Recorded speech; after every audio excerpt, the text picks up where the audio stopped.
Hello, नमस्कार, आदाब, सत श्री अकाल और अस्सलाम वालेकुम। मैं हूं मोहम्मद अहमद काज़मी, लेकर आया हूं नज़र दुनिया का एक ख़ास प्रोग्राम। आज एक बहुत ही अहम एपिसोड लेकर आपके सामने हाजिर हुआ हूं। कोरोना वायरस हमारे पड़ोसी मुल्क चीन में महामारी की शक्ल ले चुका है, जिससे दुनिया भर में ज़बरदस्त दहशत फैली हुई है।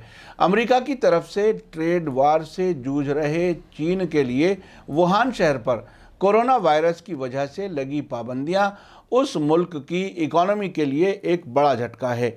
कोरोना वायरस एक खौफनाक बीमारी और जानलेवा बन चुकी है। इससे अब तक चीन में 362 लोगों की मौत हो चुकी है, जबकि 17,387 कंफर्म केस सामने आए हैं। फिलीपींस के एक 44 बरस के शख्स की इस वायरस की चपेट में आने से मौत हो गई है। चीन से बाहर किसी मुल्क में इस वायरस से मौत का ये पहला मामला है। भारत के केरल से भी कोरोना वायरस के 2 मामले सामने आ चुके हैं। इतना ही नहीं, विश्व स्वास्थ्य संगठन यानी वर्ल्ड हेल्थ ऑर्गेनाइजेशन ने इस वायरस के बारे में दुनिया के सभी मुल्कों को अलर्ट जारी करके ग्लोबल हेल्थ इमरजेंसी का ऐलान कर दिया है। चीन के वुहान शहर में ही अप्रैल 2018 में प्रधानमंत्री नरेंद्र मोदी चीन के राष्ट्रपति शी जिनपिंग के साथ इनफॉर्मल शिखर सम्मेलन के लिए गए थे।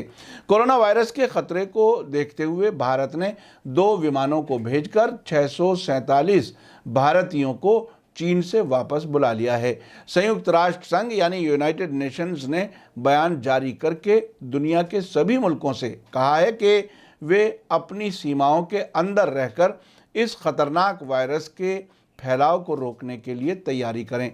अब हाल ये है कि दुनिया भर के बहुत से एयरपोर्ट्स पर चीन से आने वाले यात्रियों का मेडिकल चेकअप किया जा रहा है और कुछ दिन उन्हें खास निगरानी में रखा जा रहा है। हालात की गंभीरता का अंदाजा इसी बात से लगाया जा सकता है कि यह वायरस इंसानों से इंसानों में फैल रहा है। हालांकि डॉक्टर्स उस शख्स की मौत की वजहों का पता लगाने में जुटे हैं। यह वायरस पूरी दुनिया में लगभग 22 मुल्कों को अपना निशाना बना चुका है। इनमें अमेरिका, जापान और वियतनाम भी शामिल हैं। हांगकांग में कोरोना वायरस से अब तक 17 मामले कन्फर्म किए गए हैं, जबकि थाईलैंड में 7 वायरस से संक्रमित लोग पाए गए हैं। चीन के मकाओ में 5, ताइवान में 4 कोरोना वायरस से संक्रमित लोग पाए गए, जबकि ऑस्ट्रेलिया और सिंगापुर में 4, कोरिया रिपब्लिक, जापान, फ्रांस और मलेशिया से 3 मामले सामने आ चुके हैं। साथ ही वियतनाम में 2 और नेपाल से अब तक कोरोना वायरस का 1 केस सामने आया है। इस बीच कोरोना वायरस से लड़ने के लिए चीन ने 10 दिनों के अंदर 1000 बेड वाला अस्पताल बनाकर तैयार कर लिया है। बताया जा रहा है कि जल्द ही इस अस्पताल में इलाज होना शुरू हो जाएगा। सोमवार को चीन के वुहान शहर से आई एक तस्वीर ने सबको हिलाकर रख दिया। दरअसल फेस मास्क पहने एक बुजुर्ग शख्स वुहान के एक अस्पताल के नजदीक सड़क पर मरा हुआ पाया गया। हालांकि उसकी मौत किस वजह से हुई ये अभी तक पता नहीं चला है, लेकिन प्रोटेक्टिव सूट यानी सुरक्षात्मक सूट पहने डॉक्टर्स मृत शख्स की जांच कर रहे हैं। आपको बता दूं कि चीन के वुहान शहर से ही यह बीमारी पूरे चीन और फिर दुनिया के दूसरे मुल्कों में फैली है। दिल्ली के राम मनोहर लोहिया अस्पताल में भी कोरोना वायरस के 5 नए संदिग्ध मरीजों को भर्ती किया गया है। यह सभी पिछले हफ्ते चीन से दिल्ली आए थे। खांसी, सर्दी, बुखार, गले में परेशानी और कोरोना वायरस के इन्फेक्शन से मिलते लक्षणों की वजह से उन्हें भर्ती किया गया है। इन मरीजों के सैंपल जांच के लिए भेज दिए गए हैं, जबकि 8 संदिग्ध मरीज पहले से ही अस्पताल में भर्ती हैं। इस तरह राम मनोहर लोहिया अस्पताल में अभी तक कुल 13 संदिग्ध मरीज भर्ती हैं और इन सभी की जाँच रिपोर्ट का इंतजार किया जा रहा है।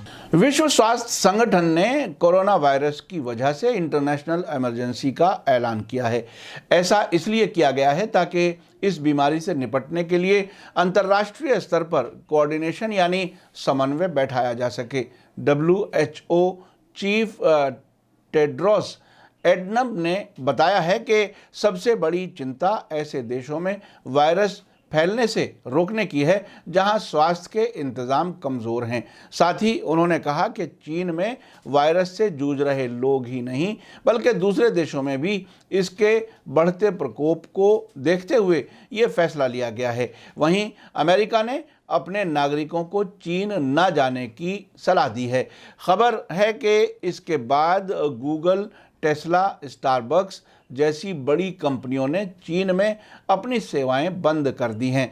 कोरोना वायरस से पहले भी विश्व स्वास्थ्य संगठन ने कई बीमारियों को लेकर ग्लोबल हेल्थ इमरजेंसी का ऐलान किया है। 2016 में अमेरिका में जीका वायरस के लगातार बढ़ते मरीजों को देखते हुए उस वक्त भी ग्लोबल हेल्थ इमरजेंसी का ऐलान किया गया था। इसके अलावा 2014 में इबोला वायरस से पश्चिमी अफ्रीका में 30,000 लोग पीड़ित थे और 11,000 से ज़्यादा लोगों की मौत हो गई थी। तब भी नाजुक हालात को देखते हुए WHO ने हेल्थ इमरजेंसी का ऐलान किया था। 2009 में स्वाइन फ्लू के कहर के वक्त भी ग्लोबल हेल्थ इमरजेंसी का ऐलान किया गया था। अब आपको बताते हैं वुहान शहर के बारे में, जहां से ये वायरस फैला था। चीन का वुहान एक ऐसा शहर है जो दुनिया के सभी हिस्सों से जुड़ा हुआ है। वुहान शहर का नाम भले ही चीन के बीजिंग या शंघाई जैसे शहरों की लिस्ट में ना लिया जाए, लेकिन दुनिया के नक्शे में इसका अपना वजूद है। यांगजी नदी के किनारे बसे वुहान में हाईटेक मैन्युफैक्चरिंग से लेकर पारंपरिक चीज़ों का निर्माण होता है। सरकारी आंकड़ों के मुताबिक वुहान की जनसंख्या तकरीबन 1 करोड़ 10 लाख है। हालांकि साल 2018 के संयुक्त राष्ट्र के आंकड़ों के मुताबिक इस शहर में 79 लाख लोग रहते थे। सरकारी आंकड़ों के मुताबिक वुहान की जनसंख्या तकरीबन 1 करोड़ 10 लाख है। हालांकि साल 2018 के संयुक्त राष्ट्र के आंकड़ों के मुताबिक इस शहर में 79 लाख लोग रहते हैं। यह शहर आकार में लंदन के बराबर और अमेरिका के वॉशिंगटन DC से कहीं बड़ा है। एक अनुमान के मुताबिक वुहान दुनिया का 42वां और चीन का 7वां सबसे बड़ा शहर है। यहाँ हायर एजुकेशन के 52 संस्थान हैं। ऐसा दावा किया जा रहा है कि चीन में सबसे ज़्यादा अंडर ग्रेजुएट छात्र इसी शहर में पढ़ते हैं। यहाँ हम आपको बता दें कि दुनिया की 500 बड़ी कंपनियों में से 230 कंपनियों ने वुहान में निवेश किया है। इन निवेश करने वाले देशों में फ्रांस अहम रहा। फ्रांस की 100 कंपनियों ने वुहान में निवेश किया है। वुहान में एक बहुत बड़ी पनबिजली यानी हाइड्रो पावर परियोजना भी है। यहाँ दुनिया भर से सैलानी भी बड़ी तादाद में आते हैं। बताया जा रहा है कि कोरोना वायरस इस शहर के स्थानीय समुद्री खाने की मार्केट से फैला है, लेकिन यहाँ आने जाने वाले लोगों ने जाने अनजाने में इस वायरस को फैलने का मौका दे दिया।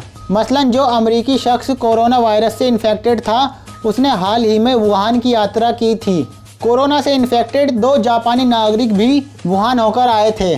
हालांकि जापान और जर्मनी में कोरोना वायरस के मामले ऐसे लोगों में पाए गए जो कभी चीन ही नहीं गए थे। इधर भारत में भी कोरोना वायरस के 2 मामलों की पुष्टि हुई है। केरल के आइसोलेशन वार्ड में भर्ती 4 लोगों में से 2 लोगों को कोरोना वायरस पॉजिटिव पाया गया है। ये नौजवान कुछ दिन पहले ही अपने घर लौटे थे। अधिकारियों के मुताबिक उन्हें आइसोलेशन वार्ड में रखा गया है, साथ ही उनकी पूरी तरह से देखभाल भी की जा रही है। वहीं वार्ड में भर्ती बाकी 2 लोगों के टेस्ट सैंपल की जांच अभी तक नहीं हो सकी है। वैज्ञानिक अभी तक इस वायरस का इलाज नहीं ढूंढ पाए हैं, पर सभी देशों के स्वास्थ्य विभाग ने लोगों के लिए दिशा निर्देश जारी किए हैं।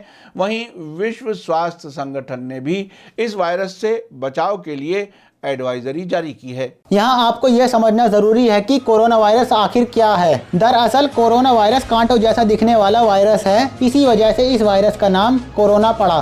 कोरोना वायरस इंसान के फेफड़ों में घातक इन्फेक्शन करता है। इसमें सबसे पहले इन्फेक्टेड इंसान के बदन का तापमान बढ़कर उसे बुखार आता है। इसके बाद उसे सूखी खांसी होती है और इसके 1 हफ्ते बाद उसे सांस लेने में दिक्कत होने लगती है। अब तक की जानकारी के मुताबिक इस खास वायरस की फैमिली में सिर्फ 6 वायरस होते हैं जो इंसान के शरीर को इन्फेक्टेड करते हैं। माना जा रहा है कि इंसानों में बीमारी फैलाने वाला कोरोना वायरस इस फैमिली का 7वां सदस्य है। इस वायरस की वजह से पहले इंसान को सर्दी, जुकाम और खांसी आती है और फिर स्थिति और गंभीर होती जाती है। साल 2012 में चीन में 774 लोगों की मौत का जिम्मेदार सार्स वायरस यानी सीवियर एक्यूट रेस्पिरेटरी सिंड्रोम नाम का वायरस भी कोरोना वायरस की तरह था।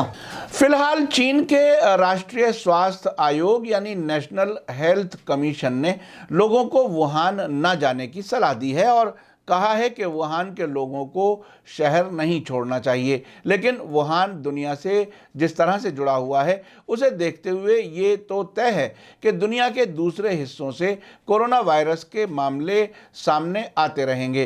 कोरोना वायरस से संक्रमित यानी इन्फेक्टेड होने से बचने का सबसे अच्छा तरीका है हाथों को साबुन और पानी से धोएं। अगर ये ना हो तो अल्कोहल वाला हैंड सैनिटाइज़र का इस्तेमाल करना चाहिए। आम सर्दी और फ्लू के वायरसों से बचने के लिए भी यही करें। खांसते और छींकते वक्त नाक और मुंह को ढक कर रखें। कोल्ड्स और फ्लू से जूझ रहे लोगों के कॉन्टैक्ट में आने से बचें। फेस मास्क का इस्तेमाल करें क्योंकि ऑक्सफोर्ड यूनिवर्सिटी के रिसर्चर टूडी लेग का कहना है कि जब तक साइंटिस्ट इस बात का पता लगा रहे हैं कि वायरस कैसे फैलता है, तब तक फेस मास्क एक समझदारी भरा एहतियात का कदम है। इसी के साथ मुझे दीजिए इजाज़त। हमारा ये कार्यक्रम आपको कैसा लगा कमेंट्स में ज़रूर लिखें। थैंक यू, धन्यवाद, शुक्रिया। जय भारत, जय हिंद।